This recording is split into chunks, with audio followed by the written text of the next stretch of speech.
ခင်မရှိပေမဲ့လည်းအဖိုးဖြစ်သူရဲ့ကားမိုးကြောင့်တခန့်တနာရှင်ပြခဲ့တဲ့ဒီယမ်ကဲပရိသတ်ကြီးတို့၏ပရိသတ်တွေအားလုံးရဲ့ချစ်တော်ယူရင်လီမိုကတော့အဖေချီယာအတိုင်းနုပညာလုပ်တွေကိုဇက်တိုက်လုပ်ပြီးပရိသတ်တွေစီယာချစ်တွေကိုသိမ့်ပိုက်ထားနိုင်ခဲ့ပြီပဲဖြစ်ပါတယ်။ရုပ်ရှင်မင်းသမီးမဟုတ်ဘဲနဲ့ကြညာတီးတန့်ကိုသာရိုက်ကူးပေးနေခဲ့ပေမဲ့ယူရင်လီမိုကတော့ခစ်တိကကစ်လိုခိုင်းနိုင်ရအောင်တေအတော်လေးကိုတောက်ပပြီးလှရက်လွန်နေကြတာပါ။အဲ့ဒါပြင်စင်ကဲမာသားတယောက်ဖြစ်ပေမဲ့လည်းတားဖြစ်သူလီယမ်လေးကိုတော့အဖိုးရင်းနဲ့တူတူကြီးပြင်းစေပြီးပတ်စံကိုပဲအဓိကရှာဖွေနေကြတာပါ။ဒီနောက်ပိုင်းမှာတော့ယူဝင်လီမိုတယောက်မြန်မာနိုင်ငံကိုပြန်လာပြီးမိသားစုစောစောလင်းလင်းတူနေခဲ့တဲ့အခါမှာတော့လီယန်လေးဟာအဖိုးဖြစ်သူဖိုးဖွားတွေနဲ့အမေဖြစ်သူကြားမှာပျော်ပျော်ရွှင်ရွှင်နဲ့ကြီးပြင်းလာခဲ့တာပါအဲ့ဒါပြင်ပြီးခဲ့တဲ့ရက်ပိုင်းအတွင်းမှာပဲဖိုးဖြစ်သူနဲ့အမေဖြစ်သူတို့ကပေါင်းပြီးရှင်ပြုတ်မင်္ဂလာပွဲကိုပြုလုပ်ခဲ့တဲ့အကြောင်းလီယန်လေးကတော့ဖိုင်ခင်မကြည့်ရတော့ဖိုးဖြစ်သူလီမိုရဲ့ပံ့ပိုးမှုနဲ့အတော်လေးပြည့်စုံခဲ့ပြီလို့ပြောရပါတော့မယ်တကယ်တမ်းမှာတော့ယူဝင်လီမိုတို့တစ်မျိုးလုံးဟာဆွေကြီးမျိုးကြီးဖြစ်ကြပြီးအကုန်လုံးကလည်းပတ်စံရှိတိုင်းဝိုင်းဖြစ်တာကြောင့်အတော်ဖြစ်သူကဦးစီးပြီးတော့အမျိုးတွေအကုန်လုံးကိုတစုတစည်းတဲ့ရှင်ပြုတ်ရဟန်းခံလုပ်ပေးခြင်းတယ်လို့ပြောတာကြောင့်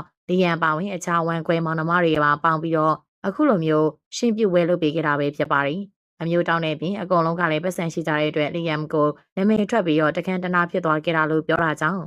ပရိသတ်တို့ကလည်းလွေမိုးရဲ့မြေလေးတွေဆူတောင်းစကားလေးတွေကိုပြောသွားပေးခဲ့ပါအောင်ရှင်။